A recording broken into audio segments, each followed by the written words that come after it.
إن الحمد لله نحمده ونستعينه ونستغفره ونعوذ بالله من شرور أنفسنا ومن سيئات أعمالنا من يهده الله فلا مضل له ومن يضلل فلا هادي له وأشهد أن لا إله إلا الله وحده لا شريك له وأشهد أن محمدا عبده ورسوله أما بعد فإن خير الحديث كتاب الله وخير الهدي هدي محمد صلى الله عليه وسلم وشر الأمور محدثاتها وكل محدثة بدعة وكل بدعة ضلالة وكل ضلالة في النار.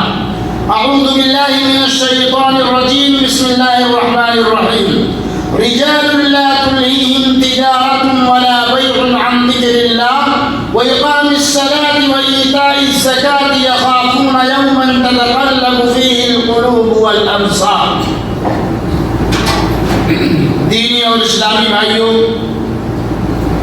آج بتاریخ 10 ستمبر 2021 عیسوی مطابق 3 صفر 1443 ہجری کے اس خطبہ جمعہ میں میرا عنوان ہے انسانیت کی تعمیر میں علم دین کا کردار. انسانیت کی تعمیر میں علم دین کا کردار. اولاً تمام تعریف اللہ رب العالمین کے لیے لائق زیبا ہے، جو ساری کائنات کا خالق اور مالک، مربی اور پالنہار ہے، جس نے ہم سب کو عدم سے وجود بخشا اور زندگی گزارنے کے لیے انگنت نعمتوں سے اللہ رب العالمین نے ہمیں اور آپ کو نوازا. اس پر ہم اللہ رب العالمین کی جتنی بھی شکریہ ادا کریں ہمارے لیے کم ہے. درود و سلام نازل ہو تمام انبیاء کرام پر اور خصوصیت کے ساتھ ہمارے آخری نبی مدنی تاجدار جناب محمد رسول اللہ صلی اللہ علیہ وسلم پر. میرے بھائیوں، اللہ رب العالمین قرآن کریم کی اس آیت کریمہ کے اندر جو ابھی میں نے خطبہ مسلمہ کے بعد پڑھی ہے، اس کے اندر ارشاد فرماتے ہیں رجال لا تلهيهم تجارة ولا بيع عن ذكر الله وإقام الصلاة وإيتاء الزكاة يخافون يوما تتقلب فيه القلوب والأبصار. ایسے لوگ جنہیں تجارت اور خرید و فروخت اللہ تعالیٰ کے ذکر سے یعنی نماز سے، صلاۃ سے، قائم کرنے سے اور زکوٰۃ ادا کرنے سے غافل نہیں کرتی، اس دن سے ڈرتے ہیں جس دن بہت سے دل اور بہت سی آنکھیں الٹ پلٹ ہو جائیں گی. یہ حقیقت کسی بھی صاحب بصیرت سے مخفی نہیں کہ ٹھوس تربیت، قلوب کا تزکیہ، اخلاق کی تعمیر اور معاشرہ کی اصلاح میں علم دین کا اہم رول اور غیر معمولی کردار رہا ہے. فرد و قوم، سماج و معاشرہ، ملک و ملت پر اس کے اصلاح اور ہماگیر اثرات یکساں طور پر مرتب ہوئے ہیں، جس کے لازوال اور درخشاں نقوش تاریخ کا روشن باب ہے. اس علم نے جہاں تہذیب و تمدن اور تعاقب و کلچر پر اپنا گہرا اثر ڈالا، وہیں اس نے نقوش کو اتنا محقق اور شائستہ اور اخلاق کو اس قدر پاکیزہ بنا دیا کہ تاریخ اس کی مثال پیش کرنے سے قاصر ہے. اس کے آثار و نقوش رہتی دنیا تک باقی رہیں گی. کون نہیں جانتا کہ عرب کے بدو اور وحشی قبائل جن میں ہر طرح کی برائیاں موجود تھیں، بدی اور بدخواہی ان کی طبیعت میں داخل اور زندگی کا جزء لازمی تھی، اور عام زندگی بدامنی و بے چینی، بے اطمینانی اور انتشار و عزت، آبرو کے لٹیرے ان سب کے محافظ اور پاسبان بن گئے. دین اسلام ہی دنیا کا واحد مذہب ہے جس نے تعلیم کے ساتھ تربیت کو لازمی اور ضروری قرار دیا. تعلیم کے ساتھ نفس کی پاکیزگی اس کا اہم جز ہے.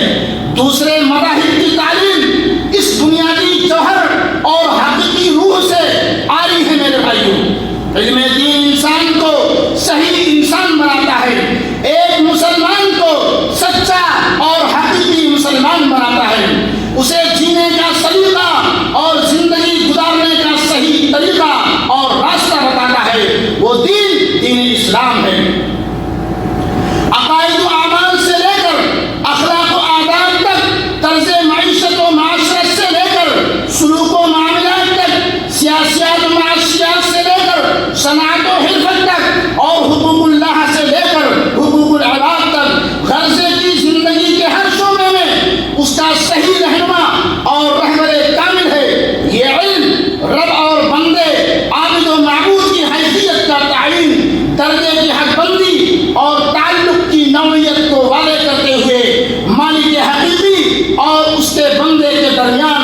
رشتے کو مضبوط کرتا ہے۔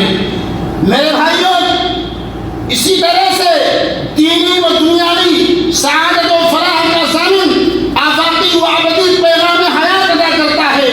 اس کی زندہ مثال سلف صالحین کی سیرت ہے۔ اپنے تابناک ماضی اور بے مثال تاریخ کا تجزیاتی مطالعہ بتاتا ہے کہ صحابہ کرام، اسلاف کرام رحمہ اللہ تعالی کی سیرت کتاب و سنت کی عکاس و آئینے دار، ان کے حرکات و سکنات فطرت کے تقاضوں سے بالکل ہم آہنگ، اور ان کی پوری زندگی دینی تعلیمات کا مظہر تھی۔ سید کونین جناب محمد رسول اللہ صلی اللہ علیہ وسلم نے جب یتلو علیہم آیاتہ ویزکیہم ویعلمہم الکتاب والحکمہ کے پیکر مجسم بن کر لوگوں کو دین حق کی دعوت اور ان کی اصلاح و تربیت کا بیڑا اٹھایا تو توحید سنت کے جلوے نظر آنے لگے۔ کائنات نور توحید سے جگمگا اٹھی۔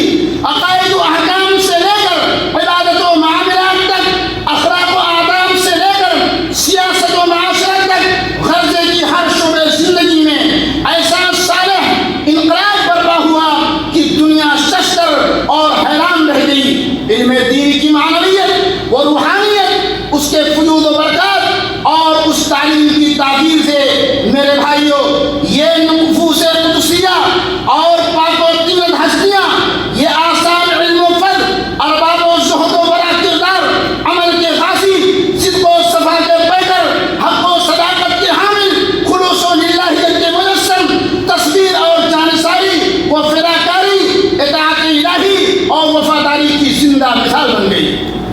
ان کا دنیا سے ضرور ربط تھا، تعلق تھا، مگر عبادت کا یہ عالم سیماہم فی وجوہہم من اثر السجود، سیماہم فی وجوہہم من اثر السجود، ان کے نشان ان کے چہروں پر سجدوں کے اثر سے ہے۔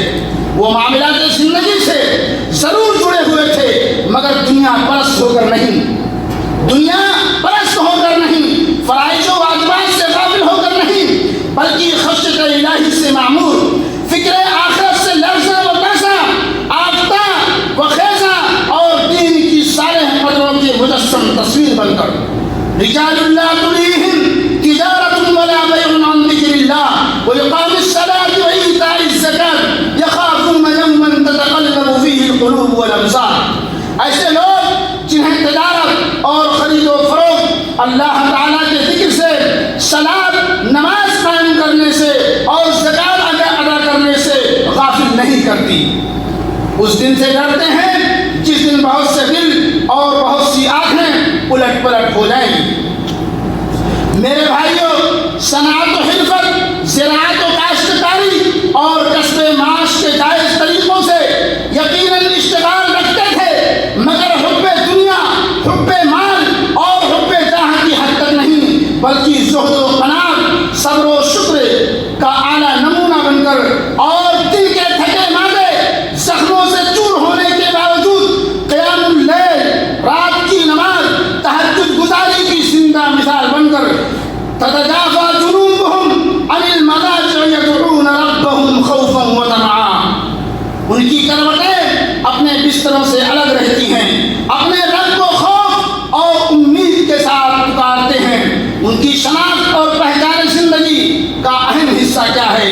عبادت و اطاعت اور توبہ و استغفار۔ کانوا قلیلا من اللیل ما یہجعون وبالاسحار هم یستغفرون، وہ رات کو بہت کم سویا کرتے تھے اور صبح کے وقت استغفار کیا کرتے تھے۔ دین حق کی خاطر جانثاری و فداکاری کا بے مثال نمونہ، باطل کے خلاف شمشیر برہنہ، مرد و میدان آزمائش کے نازک ترین مرحلوں میں ایمان کے کھڑے، عظمت کے پہاڑ اور استقامت کی چٹان، امانت داری، وفاداری کی زندہ جاوید اور جیتی جاگتی تصویر۔ من المؤمنین رجال صدقوا ما عاهدوا الله علیہ فمنهم من قضى نحبه ومنهم من ينتظر وما بدلوا تبدیلا۔ سورہ احزاب آیت نمبر 23 کے اندر اللہ رب العالمین کا فرمان سنیے۔ مومنوں میں ایسے لوگ بھی ہیں جنہوں نے عملاً اللہ تعالیٰ سے کیا تھا، انہیں سچ کر دکھایا، وہ اللہ تعالیٰ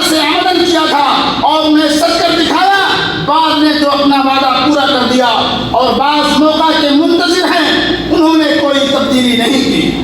ان کے یہ محاسن و خوبیاں اوصاف حمیدہ دینی تعلیم ہی کی رہی ملت تھے، اور ان کی ترقی و سربلندی کا راز اسی میں پوشیدہ تھا کہ انہوں نے کتاب و سنت کو حفظ جاں اور پوری زندگی کو ان کی تعلیم کے سانچے میں ڈھال لیا تھا۔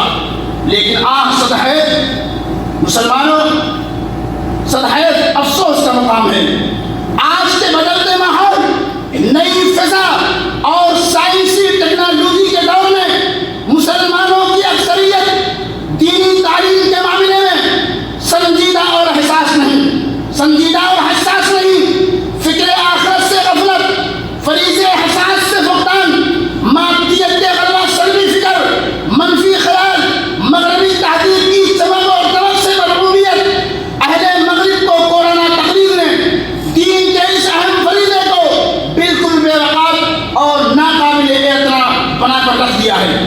اپنے بچوں کو دین کے عقائد صحیحہ، منہج سلف صالحین کی تعلیم، احکام و آداب، بلکہ اس کے مبادی و اساسیات سے بالکل نابلد اور ناآشنا رکھ کر دشمنان اسلام، یہود و نصارہ وغیرہ کے اسکولوں میں انگلش میڈیم کی تعلیم دلانا، اس کی راہ میں اپنی محبت اور گاڑھی کمائی کو، دنوں رات کی گاڑھی کمائی کو بے درخت پانی کی طرح بہانا آج کا فیشن بن چکا ہے۔ یہی تعلیم، انگریزی تعلیم دلانے کے لیے باپ جو ہے اپنی گاڑھی کمائی، دنوں رات کے چین سکون کو ختم کر کے 20-25-50 لاکھ روپیہ انگریزی تعلیم پہ اوپر خرچ کرتا ہے۔ لیکن یہی بات بہت سے ایسے لوگ ہیں جو اپنے بچوں کو اسلامی مدارس میں دینی تعلیم کے اوپر 1000 روپیہ بھی خرچ کرنا ان کے لیے مشکل ہوتا ہے۔ اس کے بالمقابل، اس کے برعکس، اگر انہیں اپنے بچوں کو انگریزی میڈیم کی تعلیم دلانی ہو، جائیداد و پراپرٹی تک انہوں نے بیچ دیا ہے میرے بھائیوں، لیکن وہی بچہ جس کو باپ نے انجینئر بنایا، ڈاکٹر بنایا، انگلش میڈیم سے تعلیم اعلیٰ پروفیسر بنایا، باپ کی جب موت ہوتی ہے جنازہ نہیں پڑھا سکتا۔ میرے بھائیوں، اس قدر جو ہے لوگوں کی سوچ الٹی ہے، دینی تعلیم کے معاملے میں بالکل کورے ہیں۔ یہ ہماری منفی سوچ ہے، یہ ہمارا دین اسلام کے ساتھ سوتیلا رویہ ہے۔ ہمیں اس کو بدلنے کی ضرورت ہے، ہمیں اس کو بدلنے کی ضرورت ہے میرے بھائیوں۔ بلکہ یہاں کی تعلیم سے بچے ایمان و اخلاق، انگلش میڈیم کی تعلیم سے بچے ایمان و اخلاق کے دیوالیاپن کا شکار ہوں گے، افکار و خیالات ملحدانہ اور طرز عمل غیر اسلامی ہوگا۔ اس کے قطعاً پرواہ کے بغیر دینی تعلیم سے مکمل طور پر عاری رکھ کر خالص مادہ پرستی کی تعلیم، خالص بنیادی تعلیم سے آراستہ و پیراستہ کرنے میں فخر محسوس کیا جا رہا ہے، کیونکہ اس میں بچوں کا مستقبل نہایت تابناک و درخشاں نظر آ رہا ہے۔ بچوں کو سرکاری ملازمت ملے گی، حصول معاش کا پروقار اور آبرو مندانہ مضبوط وسیلہ ہاتھ آ جائے گا، معیار زندگی بلند ہوگی، حصول معاش کا پروقار، اور اس طریقے سے ایوان سیاست کے اندر ارباب اقتدار، ثروت و مند طبقہ بااثر لوگوں میں ان کی خوب پذیرائی ہوگی۔ ان چیزوں کی فکر ان نوخیزوں کے سرپرستوں کے ستائے اور بھلائے رکھتی ہے، اور اس دینی تعلیم کو انجام اور ان بچوں کا آخرت میں کیا ہوگا اس کی قطعاً فکر نہیں ہے۔ یہ نونہالان ملت جو امت کے امین اور قوم کے معمار ہوتے ہیں، ان کے ساتھ کیا یہی انصاف ہے؟ یہ ہمارے والدین سوچ کر کے بتائیں، کیا اس سے دنیاوی تعلیم و تربیت کے تقاضے پورے ہو جاتے ہیں؟ کیا اسی سے اس امانت کی ادائیگی ہو جاتی ہے جس کے بارے گراں ہم نے دوست نادرہ پر اٹھا رکھا ہے؟ کیا اسی سے ہے قوا انفسکم واہلیکم نارا، تم اپنے آپ کو، اپنے گھر والوں کو، اپنے بیوی بچوں کو جہنم کی آگ سے بچاؤ، کہ فریضے کی ادائیگی ہو جاتی ہے؟ یہ ایسے سوالات ہیں جو ہر درد مند کے ذہن میں ابھر کر آتے ہیں۔ بارك الله لنا ولكم في القرآن العظيم ونفعني وإياكم بما فيه من الآيات والذكر الحكيم إنه تعالى جواد كريم ملك بر رؤوف رحيم.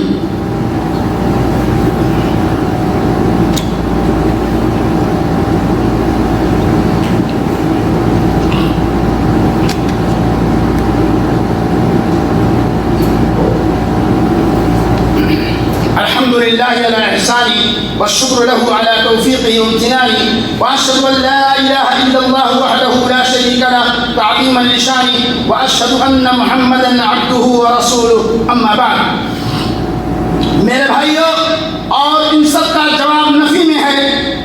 شریعت اسلامیہ کی نظر میں حب دنیا اور مال و دولت سے حد سے بڑھی ہوئی دلچسپی جو آخرت سے غفلت کا سبب بنے مذموم اور اس کا انجام خطرناک ہے. تعیش عبد الدینار و عبد الدرہم. بخاری شریف کی روایت حضرت ابو ہریرہ رضی اللہ تعالی عنہ سے مرفوعاً ہے، دینار و درہم کا غلام ہلاک و برباد ہو گیا. رسول اکرم صلی اللہ علیہ وسلم کا فرمان ہے، ہر شخص سے یہ تقاضا اور مطالبہ کرتا ہے کہ وہ صحیح مسلمان اور زہد و ورع کا پیکر بن کر زندگی گزارے، اور یہ صفت اور یہ خوبی اس کے اندر اسی صورت میں پیدا ہو سکتی ہے جبکہ وہ سب سے پہلے صحیح طریقے سے دینی تعلیم سے اپنے آپ کو آراستہ کرے، پھر ان پر مکمل طور پر ٹھیک عمل پیرا رہے.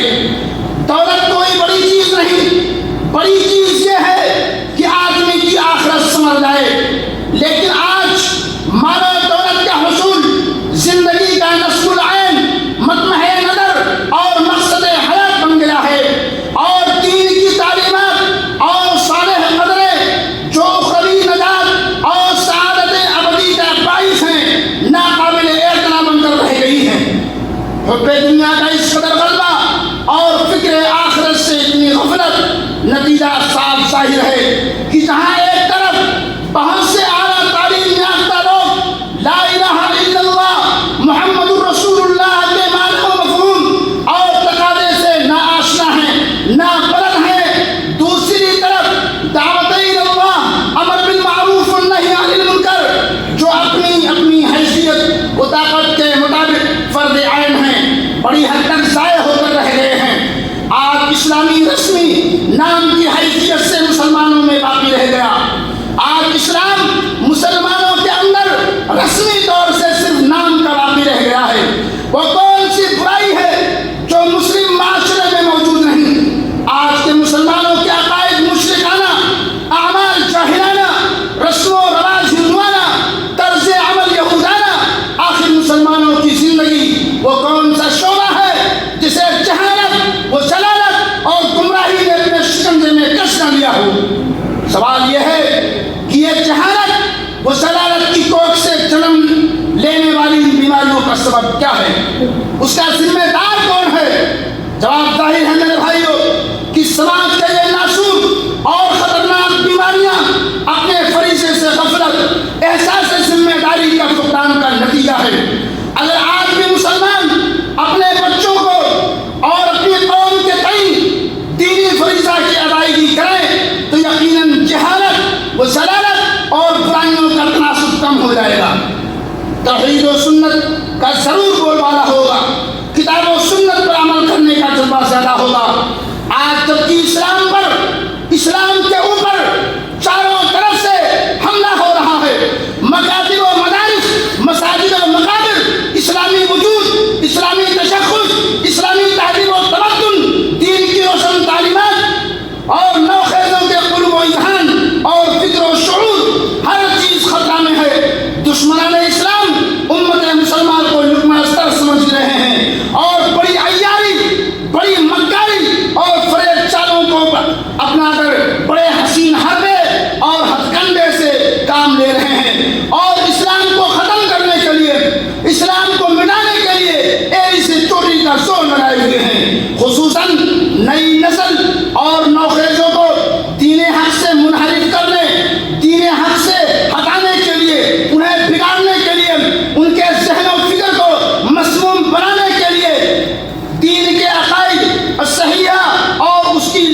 روشن تعلیمات کو مٹانے کے لیے پیش کرتے ہیں اور اسلام کی بھوری تصویر پیش کر کے ان کو گمراہی اور تباہی کے عمیق غار میں عمیق گڑھے میں پھینکنے کے لیے ایڑی کا چوٹی صرف کیے ہوئے ہیں۔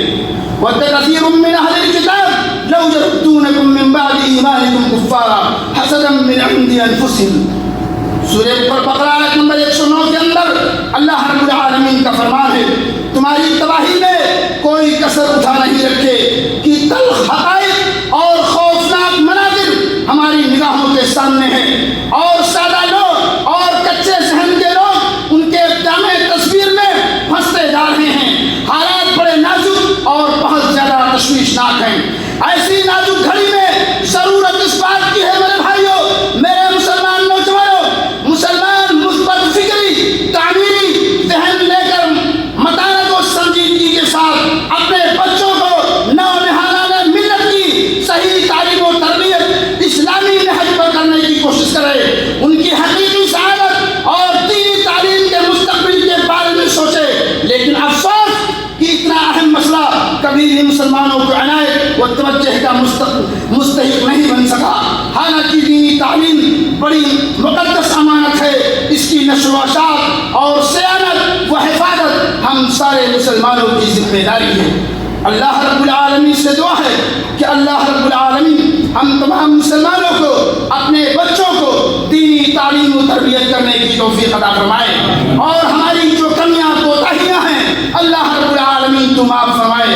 اللہ تعالیٰ اسلام کی حفاظت فرمائے، مسلمانوں کی حفاظت فرما، اور ہم میں سے جو بے راہ رو ہیں اللہ رب العالمین تو انہیں صراط مستقیم پر چلنے کی توفیق عنایت فرما۔ جو بے نمازی ہیں اللہ رب العالمین تو انہیں 5 وقتہ نماز پڑھنے کی توفیق عطا فرما، اور جو بے روزگار ہیں اللہ رب العالمین تو انہیں حلال روزی کمانے کی توفیق عطا فرما، اور ان کی کمائیوں میں برکت عطا فرما۔ جو بیمار ہے اللہ رب العالمین دنیا کے کسی بھی کونے کے اندر مسلمان اگر بیمار ہے پریشان ہے اللہ انہیں شفاء کاملہ اور عاجلہ عطا فرما، اور ان کی بیماری کو دور عطا فرما۔ جو مسلمان کلمہ لا الہ الا اللہ کلمہ حق اس دنیا سے جا چکے ہیں اللہ رب العالمین تو ان کی بصیرت کو معاف فرما، انہیں کرور جنت الفردوس میں جگہ عطا فرما۔ اللہ رب العالمین یہاں کے ولایت امور یہاں کے ذمہ داروں کی اللہ رب العالمین تو حفاظت عطا فرما، اس مملکت توحید کو اللہ رب العالمین دن دنی رات چوگنی ترقی عطا فرما۔ عباد اللہ ان اللہ یأمر بالعدل والإحسان وإیتاء ذی القربى وینہی عن الفحشاء والمنکر والبغی یعظکم لعلکم تذکرون فاذکروا اللہ یذکرکم وادعوہ یستجب لکم ولذکر اللہ اکبر واللہ یعلم ما تصنعون وآخر دعوانا ان الحمد للہ رب العالمین۔